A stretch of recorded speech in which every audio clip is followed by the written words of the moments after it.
sence nedir ki?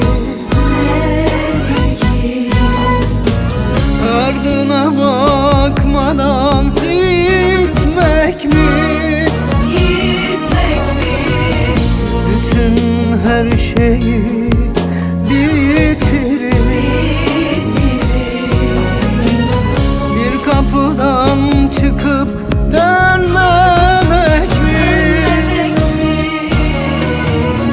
Ben bu yarayla yaşarım, kimden geldiğini hatırlarım.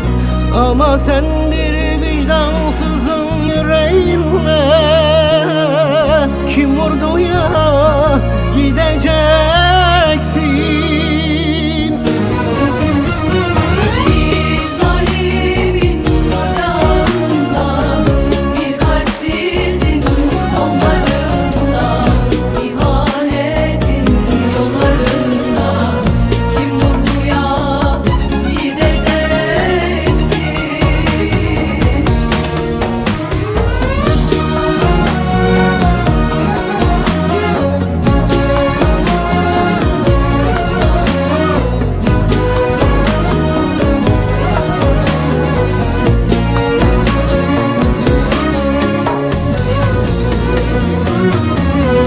Bugün yokluğunun ilk günü,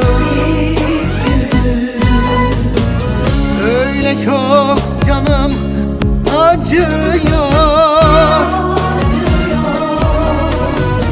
Gözlerim sanki sana yağmur. Yüreğim yaralı kanıyor.